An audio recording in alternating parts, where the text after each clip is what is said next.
Imagine this.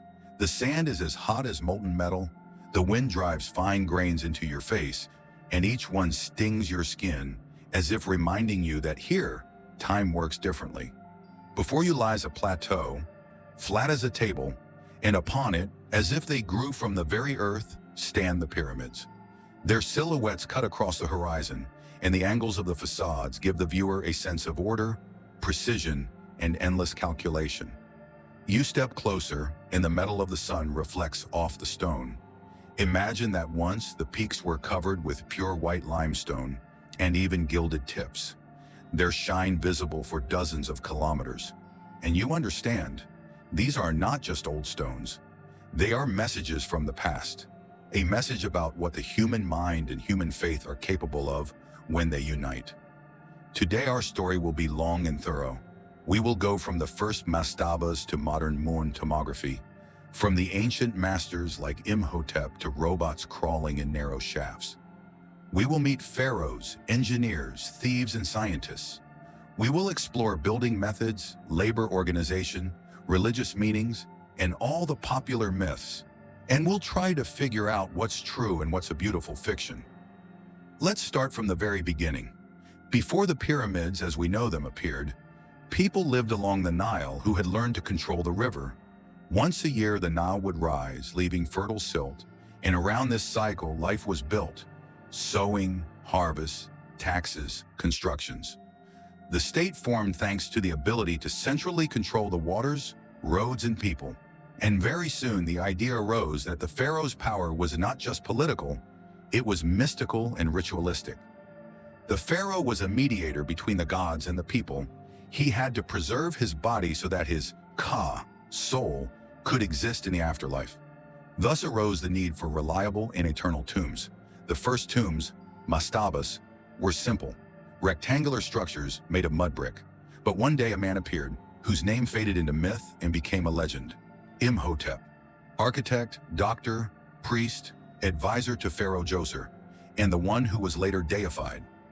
Imhotep proposed an idea from which the world would never retreat: stack several mastabas on top of each other, reducing their size, to create a stepped shape.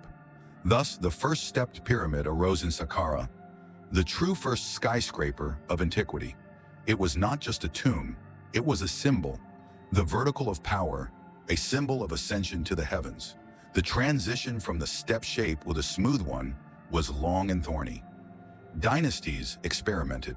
The main testing ground for these experiments became the ruler Sneferu, the man who practically led the architectural revolution of the era. Under his rule, a series of pyramids appeared. The Meidum Pyramid, initially stepped, then an attempt at a smooth one ended in a collapse of the casing. The Bent Pyramid in Dashur, it seems to explain to the architect, "We made a mistake with the angle, better make it gentler." And finally, the Red Pyramid, the first truly successful smooth monument. Sneferu taught the world that you can control the angle, material, and construction technology.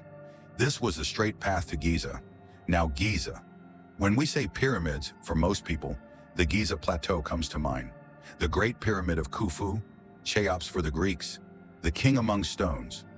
This is a masterpiece. The perfect square base, millions of blocks, precisely fitted, corridors, chambers, galleries. The original height, about 146.6 meters. Today it is lower due to the loss of the casing and the peak, but it is still a massive monochromatic structure, full of engineering ingenuity. How was it built? This is where a sea of interpretations begins, and at the same time, a consensus on the main points. The most important thing, this is not a technological miracle, nor a magical process. It is planning, logistics, and discipline. Let's break it down in detail. First, the material. The main mass is limestone from the plateau and nearby quarries. For heavier elements, like sarcophagi and beams for the king's chamber, granite from Aswan was used, almost 900 kilometers downstream along the Nile. These blocks were transported on rafts and barges down the river. Ancient documents and images confirm this.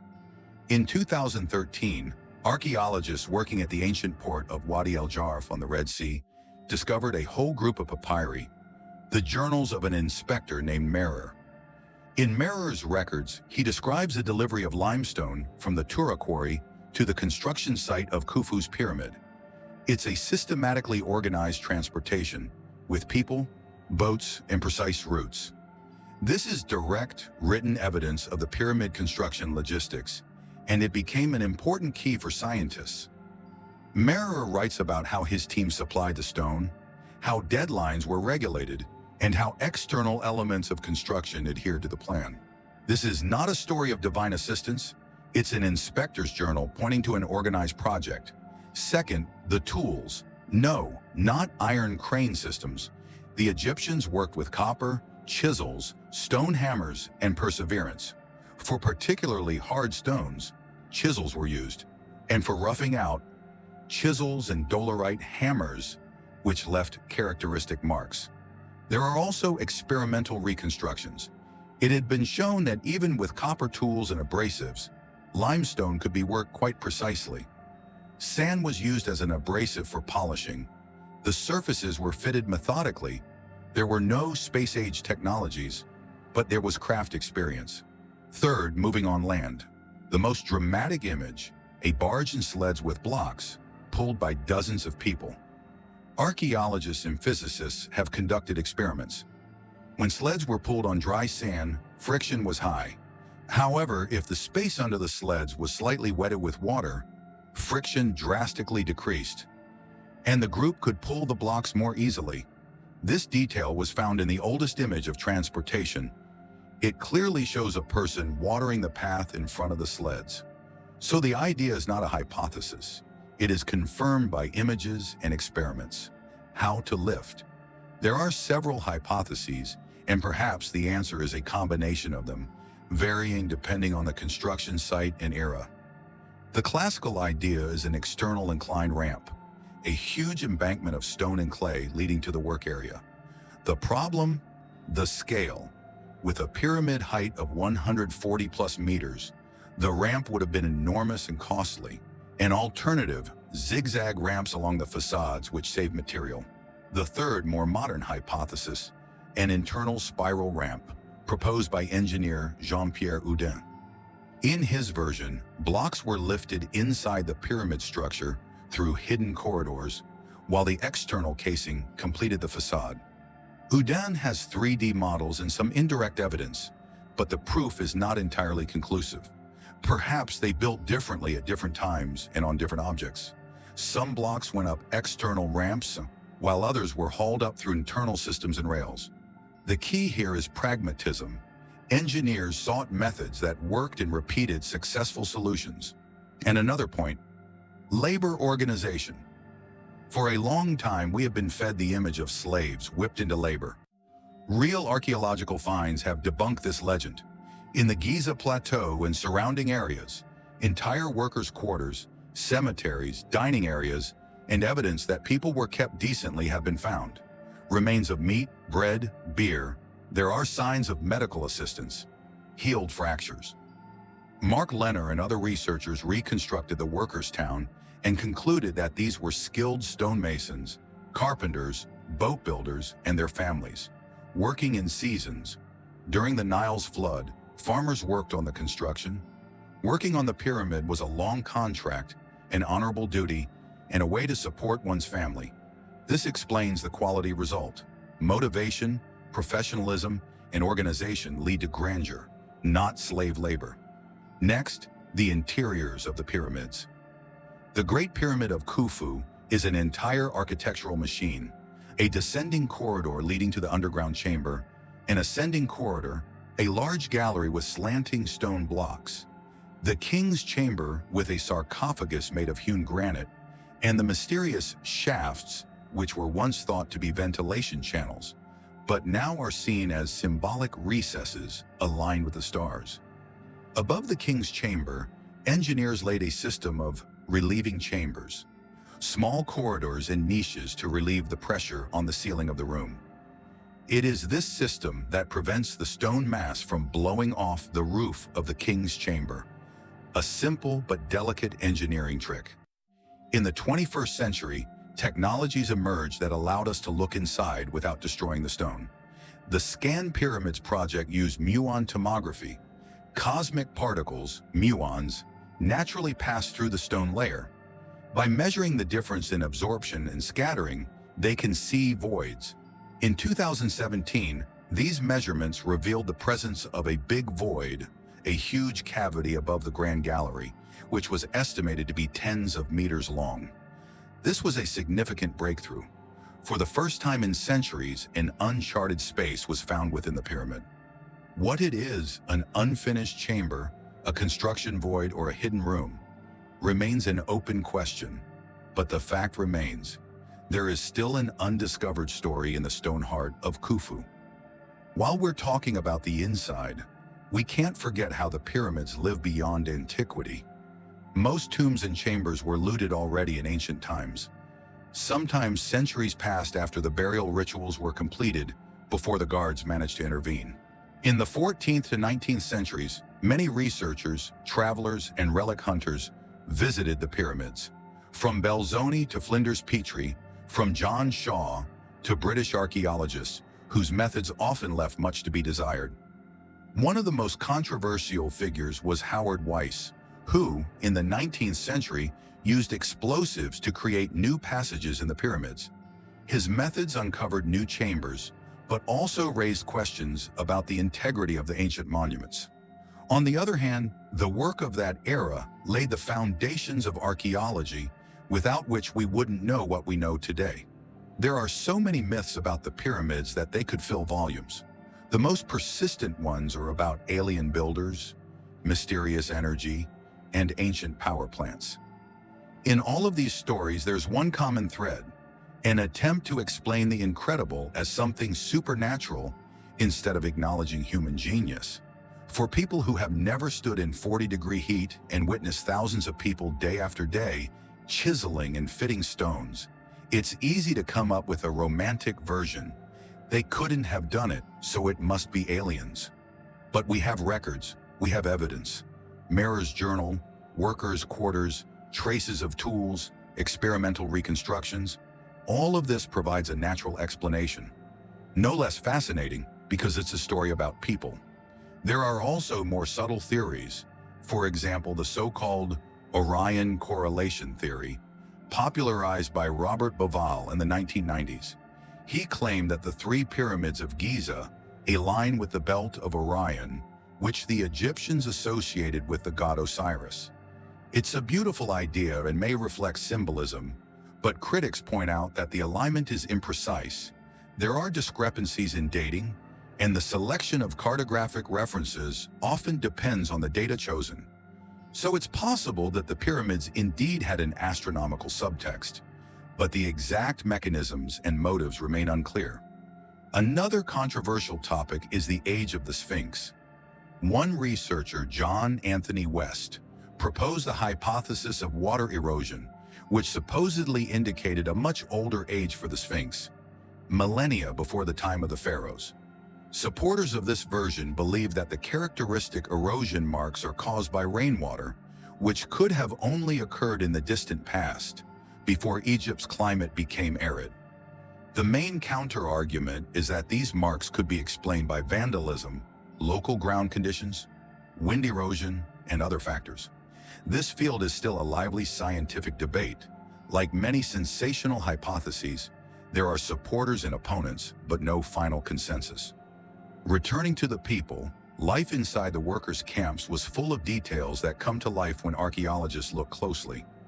Nomads, carpenters, stonemasons, cooks, all were involved. Bakeries could bake thousands of loaves of bread a day.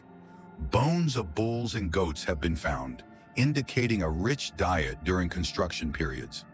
Skeletons of workers show signs of physical strain.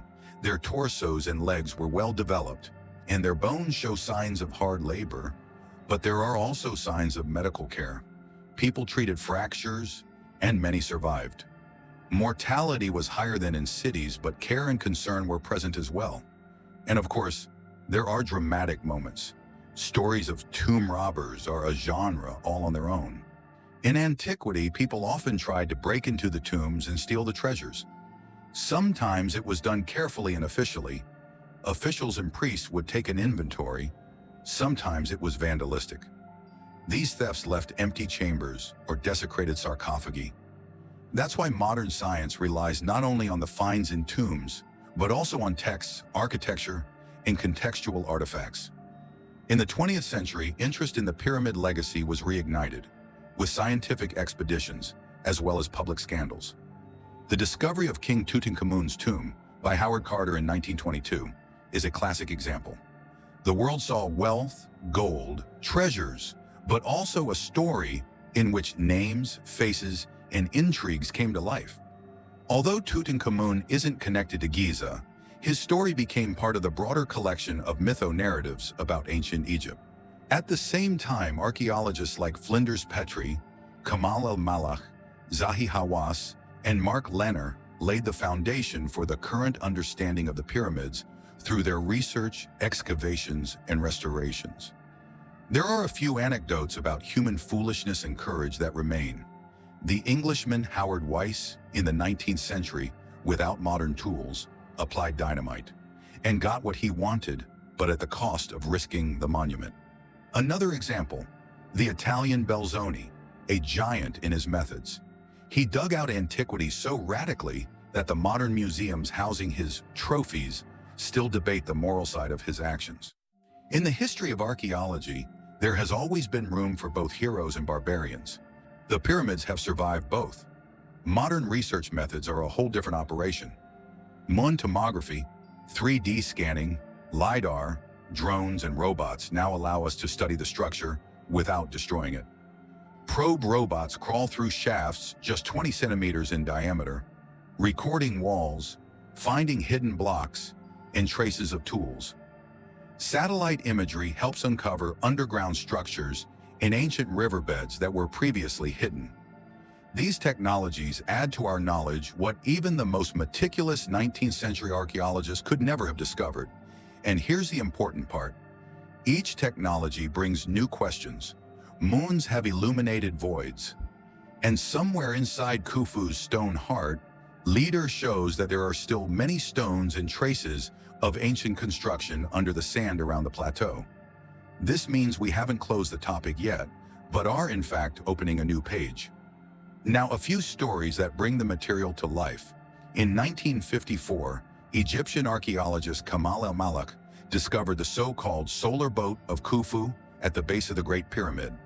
A whole boat, disassembled and stored in a pit. It was restored and placed in a specially built museum. This boat was thought to be the pharaoh's boat, intended to carry the pharaoh's spirit to the afterlife along with the sun.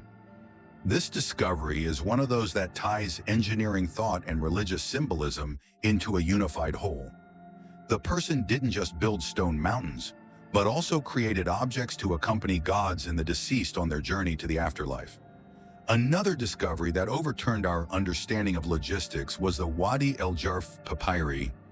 We've already talked about Merer's journal. They show that the pyramids had an established infrastructure in the form of ports and storage facilities on the Red Sea coast, from where materials were delivered. These are not romanticized images, but records of bureaucratic logistics, people, boats, schedules. We now understand that the construction of the pyramids was a project akin to modern construction in terms of the scale of coordination.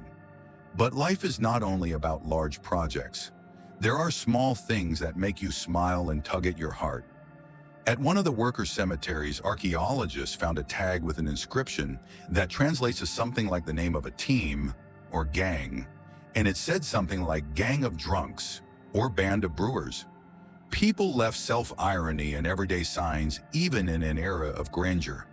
This makes them closer to us. They weren't just faceless slaves of labor.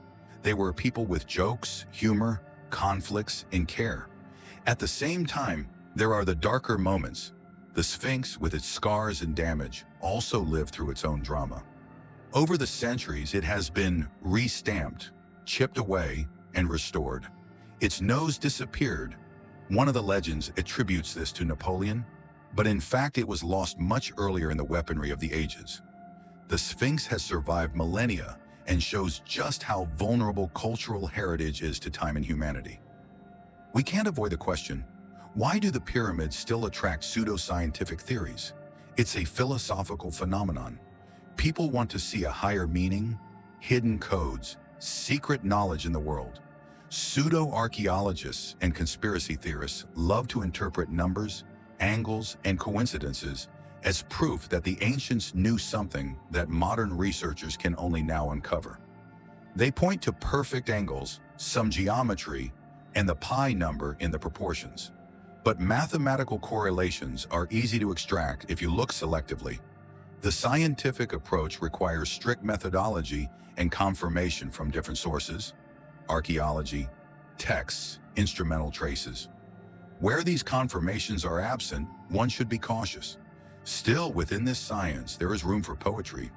Imagine in the morning, when the shadows are long, dozens of people pull sleds with blocks, as water droplets sparkle in the sunlight. Architects discuss the slope angle, and a schoolboy thousands of years later reads Meres papyrus and feels the closeness of those people. This feeling is almost sacred, a connection across time through stone and text. Finally, let's look at the meaning of the pyramids. For the modern person, they are tourist magnets, symbols of heritage, objects of research, and, unfortunately, sometimes platforms for the creation of fakes. For the ancients, they were ladders to the heavens, homes of eternity, the face of the pharaoh in stone. Every face, every row of blocks, it's both a ritual, a belief, and an engineering solution at the same time. The pyramid was not just a burial place, it was an expression of political power, religious ideology, and the social economic structure of society. Built over decades, it united craftsmen, engineers, and communities in one common task: to leave a sacred mark. And here's another thought, which might seem paradoxical. The pyramids are both the result of collective labor and individual ambition. The pharaohs sought immortality and glory, the workers sought bread and respect, the priests, ritual support, the engineers, the glorification of their science. They created something that outlived them all. What's next? The pyramids will continue to open new chapters. New technologies will allow us to see structures better. Robots will crawl through narrow shafts. Sensors and muons will reveal new voids. Every discovery brings answers and new questions. That's the beauty of science. Each time it seems like history is closed, it offers us a new key and a new door worth opening. And finally, the next time you look at a photograph of a pyramid, remember, it's not just an old thing, it's a giant record of human history. Every millimeter of stone encodes tradition, engineering thought, and belief. It was left by people who lived, laughed, cried, and died for the idea of eternity. This is a story about how we want to exist for longer than we live. And in these attempts, there's great poetry and madness in the human race.